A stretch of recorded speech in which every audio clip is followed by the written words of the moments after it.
शन्नो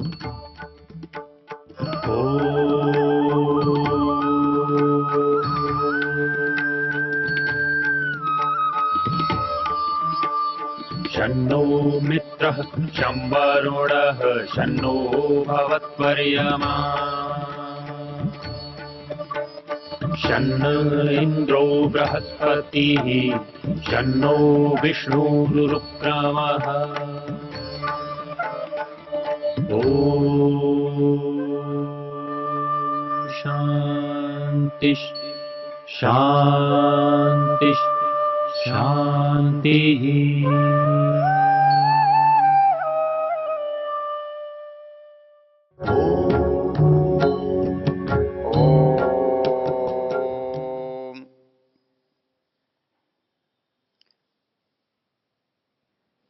तस्मात् यज्ञात् सर्वभूतः ऋचः सामानि यज्ञिरे छंदांसि यज्ञिरे तस्मात् यजुस्तस्माद् अजायत।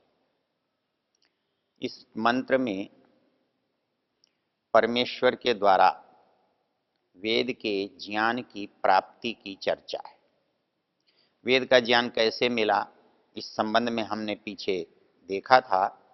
वो सर्वज्ञ है और सर्वज्ञ होने से समस्त ज्ञान का वो भंडार है, मूल है, स्रोत है।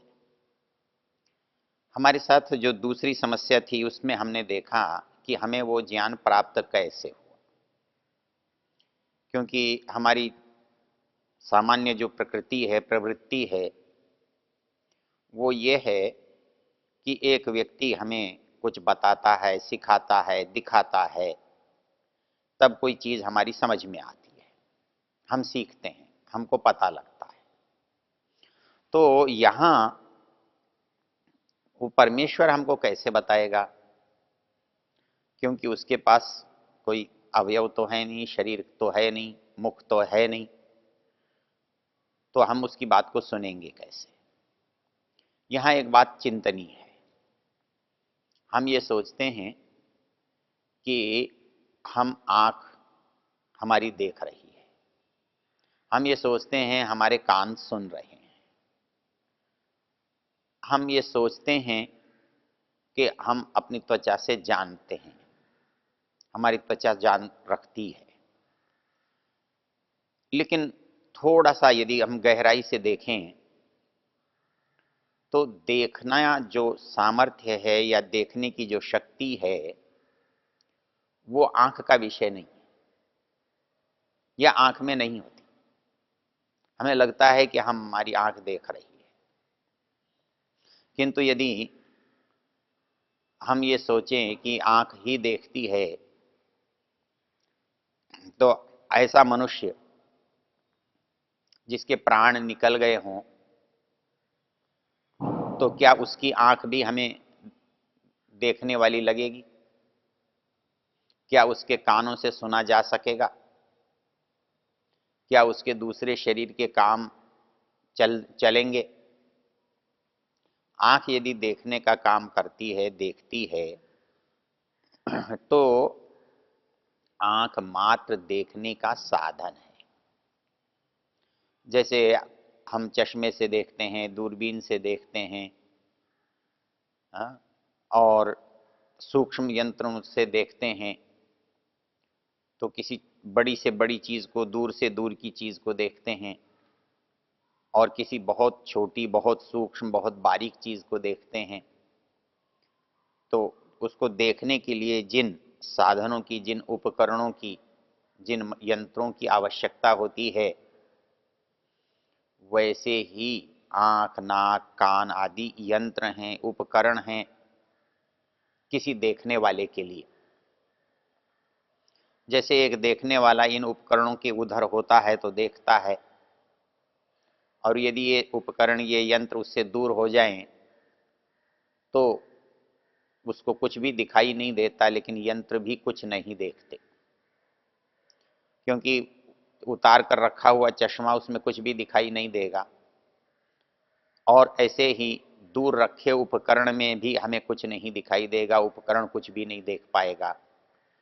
जो देखना जो है वो चेतन का धर्म है, दृष्टि जो है वो चेतन का सामर्थ्य है, चेतन की शक्ति है। और वो चेतन की शक्ति इस आंख, नाक, कान आदि यंत्रों के उपकरणों के माध्यम से काम कर रही है। तो जिस काम के लिए ये उपकरण बने हैं, निश्चित रूप से उतना काम ये उपकरण करते हैं, करेंगे। जैसे हम यदि बहुत सूक्ष्म वस्तु को देखने वाला उपकरण बनाते हैं तो वो उसको दिखाता है, लेकिन उससे कुछ और काम लेंगे तो नहीं दिखेगा, नहीं समझ में आएगा। तो जैसे आंख से हम कान का काम नहीं ले सकते, हम कान से आंख का काम नहीं ले सकते, तो ये अलग अलग उपकरण है। मनुष्य कभी दूर का चश्मा लगा कर देखता है, कभी नजदीक का लगा कर देखता है। तो अलग अलग उपकरण जो हैं ये उसके अलग अलग काम के लिए हैं, लेकिन काम करने वाला तो एक ही है। वो कभी इस उपकरण से कर रहा है, कभी इस उपकरण से कर रहा है। वैसे ही इस शरीर में बहुत उपकरण होने का मतलब है कि ये उपकरण उसके काम के तो हैं, पर उपकरण स्वयं कुछ करते नहीं हैं। वो पैरों से चलता है, वो हाथों से काम करता है, वो आंखों से देखता है, वो कानों से सुनता है, वो मुख से बोलता है, रसना से रस लेता है। ये सब अलग अलग है, किंतु इन सब का जो उपयोग करने वाला है वो एक है, अकेला है। तो इस शरीर में उपकरण बहुत हैं और इन उपकरणों का उपयोग करता एक और अकेला है। तो जो देखने का सामर्थ्य है, जैसे एक ही व्यक्ति अलग अलग उपकरणों को देखता हुआ कुछ बड़ा देखता है, छोटा देखता है, कैसा देखता अंदर में देखता है, बाहर में देखता है वो एक ही। तो देखने का सामर्थ्य उस एक व्यक्ति के पास होता है। वैसे ही जब इस शरीर के उपकरणों को हम यंत्रों को देखते हैं तो इससे भी देखने वाला एक वो जीवात्मा है, वो एक अकेला है, वही इसमें से देख रहा है, झांक रहा है। तो देखने का जो सामर्थ्य है या शक्ति है वो किसमें है? जीवात्मा में। अर्थात दृष्टि भी उसमें है, श्रवण भी उसमें है, मनन भी उसमें है। जो भी हमारे पास शरीर में है वो सब उसका मूल है। यदि इतनी बात हमारी समझ में आ जाए तो एक बात बहुत अच्छी तरह होती है। अब एक मूल प्रश्न है कि जब किसी ने कुछ बोला ही नहीं तो हमको सुनाई कैसे दिया? हम ये समझते हैं कोई जोर से बोलेगा तब हमें सुनाई देगा। इसके लिए एक बहुत अच्छा उदाहरण है।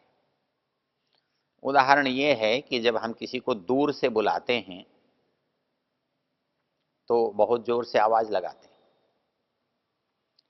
हम अपनी आवाज को बहुत दूर तक पहुंचाना चाहते हैं तो बड़े बड़े उपकरण लगाते हैं, लाउड स्पीकर लगाते हैं। उससे भी ज्यादा जाते हैं तो हम तरंगों से अपनी आवाज को भेजते हैं। तो दूर तक हम अपने उपकरणों को फैलाकर उनसे काम लेते हैं। किंतु यदि हमें किसी को पास वाले को बताना हो तो, यदि कमरे में ही दो चार लोगों को बताना हो तो क्या हम लाउड स्पीकर लगाएंगे, दूर ऊंची आवाज के उपकरण लगाएंगे? सहज बात करेंगे। और यदि एक ही आदमी से कुछ गोपनीय बात करनी हो तो तब हम शायद और भी बहुत धीरे बोलेंगे, और इतना धीरे बोलेंगे कि शायद उसके कान के पास मुख ले जा करके बात करेंगे। तो जब हमें दूर के व्यक्ति को बोलना था तो हम जोर से बोलते थे, और जितने जितने निकट व्यक्ति आता गया हमारे बोलने की आवाज उतनी उतनी कम होती जाती है। और जब हम अपने अंदर ही बात करते हैं तब तो हमें बोलना ही नहीं पड़ता। जैसे हम विचार करते हैं तो विचार करने में भाषा भी होती है और हम वर्णों का उच्चारण भी कर रहे हैं, किंतु शरीर का कोई भाग काम में नहीं आ रहा है। हम अकेले में बैठे, चाहे वो किसी के बारे में बुरा सोच रहे हैं, किसी के बारे में अच्छा सोच रहे हैं, किसी शास्त्रीय विषय की चर्चा करना चिंतन कर रहे हैं, परमेश्वर का विचार कर रहे हैं, तो कोई मनन चिंतन विचार जब हम कर रहे होते हैं तो हमारे पास सब कुछ होता है।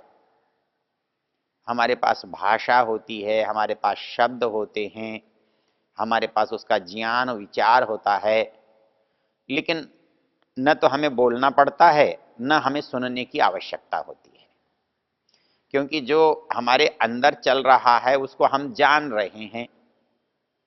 तो यहाँ कान की आवश्यकता इसलिए नहीं है कि वो हमसे दूर नहीं है। जो हम बोल रहे हैं वो हमें पता लग रहा है, उसके लिए मुख की आवश्यकता नहीं है, क्योंकि हम उससे दूर नहीं है। तो ऐसे ही जब हमें कोई ज्ञान अंदर से मिलता है, अंदर से उद्भूत होता है, तो हमें बाह्य उपकरणों की आवश्यकता नहीं होती।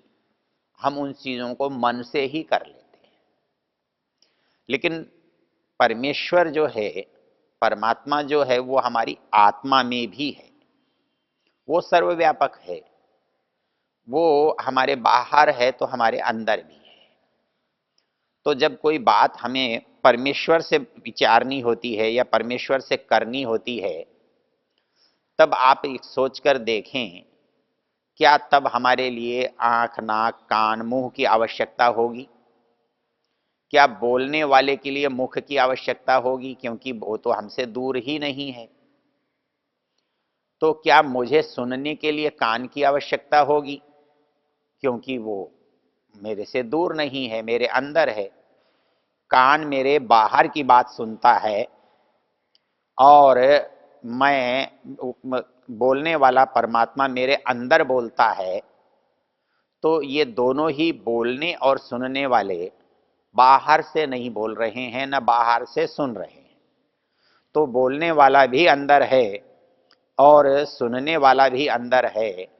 तो उसको इनके बाहर के इन साधनों की, इन उपकरणों की, इन यंत्रों की कोई आवश्यकता नहीं है। इसलिए जब परमात्मा ने हमको कोई ज्ञान दिया या देता है तो वो हमारी आत्मा में से ही प्रकट होता है। ऋषि दयानंद सरस्वती ने अपने सत्यार्थ प्रकाश में 3 बार परमेश्वर द्वारा दिए गए ज्ञान का उल्लेख किया है। ये तो ठीक है कि ऋषियों को जो ज्ञान मिला वो सृष्टि के आदि में मिला, तो क्या एक सामान्य मनुष्य भी जो जिसके अंदर परमात्मा है उसको कोई वो ज्ञान देता है कि नहीं देता है? वो तो ज्ञान देता रहता है, लेकिन हमारा सामर्थ्य की बात होती है, अर्थात हमारी उस ज्ञान को ग्रहण करने की योग्यता की बात होती है। ऋषियों को इसलिए ज्ञान नहीं दिया है कि उसको ज्ञान देना है, उनके पास वो योग्यता है, वो सामर्थ्य है, उस समय की आवश्यकता है, वहां से ज्ञान का प्रारंभ है। इसलिए हर पहली चीज महत्व रखती है, हर जो प्रारंभ है वो महत्व रखता है। तो सृष्टि का ज्ञान है, उसका प्रारंभ है, तो प्रारंभ जिसके द्वारा हुआ, जिसने किया, वो महत्वपूर्ण है। तो वैसे ही ऋषियों ने हमको ज्ञान दिया और वो ज्ञान हमारे लिए महत्वपूर्ण बना। उन्होंने फिर वो ज्ञान अपने मुख से हमको दिया और हमने अपने कानों से उसे लिया। लेकिन एक सामान्य मनुष्य के जीवन में भी क्या परमेश्वर कभी कोई बात कहता है, प्रेरणा करता है? तो ऋषि दयानंद कहते हैं कि जब मनुष्य कभी अच्छा करता है या मनुष्य बुरा करता है, तो ऐसे समय में निश्चित रूप से परमेश्वर के द्वारा जो प्रेरणा होती है, जो संकेत होते हैं, वो मनुष्य के नहीं हैं, वो उसकी आत्मा के नहीं हैं, उसके अंतःकरण के नहीं हैं। वो निश्चित रूप से परमेश्वर के द्वारा दिए गए हैं। जैसे उनका कहना है कि जब कोई मनुष्य कुछ बुरा करता है, बुरा सोचता है, बुरा करना चाहता है, तो जिसको वो बुरा मानते हैं उसके प्रति उसके मन में भय, शंका और लज्जा उत्पन्न होती है। अर्थात उसके मन में एक डर रहता है कि यदि इस काम का पता लगा तो क्या होगा, इस काम को दूसरे जान लेंगे तो मेरे साथ क्या होगा, पुलिस को पता लग गया तो क्या होगा, राजा को पता लग गया तो क्या होगा, माता पिता को पता लग गया तो क्या होगा, समाज वाले जान गए तो क्या होगा। एक भय मन में सताता है। और दूसरा, कोई उसको करते हुए देख तो नहीं रहा है, वो चारों ओर अपनी नजर दौड़ाता रहता है, वो आशंकित रहता है, वो जो मन में शंका है। और यदि उसे कोई पकड़ भी लेता है, उसे कोई जान लेता है, उसे ऐसा करते हुए कोई देख लेता है, तो उसके अंदर जो लज्जा का अनुभव होता है, वो स्वामी दयानंद जी महाराज कहते हैं कि ये भय, ये शंका, ये लज्जा मनुष्य के अंदर परमात्मा की प्रेरणा से पैदा होती है। अर्थात ये परमेश्वर द्वारा दिया गया विचार है कि ये कार्य करने योग्य नहीं है। वैसे ही जब कोई मनुष्य अच्छा काम करता है, अच्छा विचार करता है, अच्छा काम करने की सोचता है, तो उसके मन में 3 तरह का भाव पैदा होता है। वो है आनंद का, उत्साह का और निर्भयता का। जब मनुष्य अच्छा काम करता है तो उसके मन में आनंद का अनुभव होता है, प्रसन्नता का अनुभव होता है, उसके मन में बहुत सुंदर लगता है। और जब वो उस काम को निरंतर करता है तो करते हुए और अधिक करने की उसके अंदर ललक होती है, उत्साह होता है। वो उसको करते हुए वो थकता नहीं है, उसको करते हुए निराश नहीं होता है, वो और अच्छा करना चाहता है। और जब करता है तो बुरा करते हुए व्यक्ति ये सोचता है उसे कोई देख तो नहीं रहा है, उसे सदा अंधकार की इच्छा होती है, कोई देखे नहीं, उसको सदा एकांत की इच्छा होती है। वो सोचता है कितना अच्छा हो कि आज चांद नहीं निकले, आज सूरज नहीं निकले, आज कोई दिया न जले, ऐसा न हो कि किसी की आंखों से मैं पकड़ा जाऊं। तो वो कोई देखे ये पसंद नहीं करता है। लेकिन अच्छे काम के साथ इसका उल्टा होता है। अच्छा काम करने वाला आदमी करने से पहले या करते हुए या करने के बाद सदा ये इच्छा करता है कि मेरे काम को सब देखें, जानें और सराहें। वो अपने अच्छे काम को करना चाहता है तो बताता है, उसकी घोषणा करता है, उसके लिए लोगों का सहयोग लेता है, लोगों की प्रसन्नता लेता है। जब वो कर रहा होता है तो लोगों को दिखाता है कि मैं ये कर रहा हूं। और जब कर चुका होता है तो बार बार अनेक स्थानों पर वो कहता है, जाकर बताता है कि मैंने ये काम किया है। तो ये जो आनंद है, ये उत्साह है, ये निर्भयता है, ये मनुष्य के अंदर कहाँ से पैदा होती है? तो इसको ऋषि दयानंद कहते हैं कि ये परमात्मा का संकेत है, ये परमात्मा की प्रेरणा है, जहाँ से उसके अंदर ये भाव पैदा होते हैं।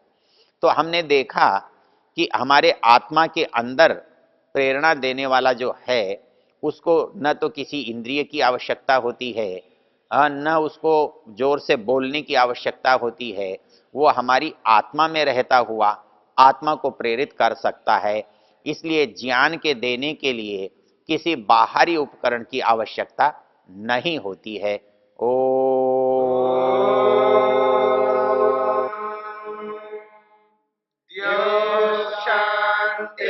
शान्तिरन्तरिक्षं शान्तिर्पृथिवी शान्तिरापः शान्तिरोषधयः शान्तिः वनस्पतयः शान्तिर्विश्वे देवा शान्तिर्ब्रह्म शान्ति सर्वं शान्ति शान्तिरेव शान्ति क्षमा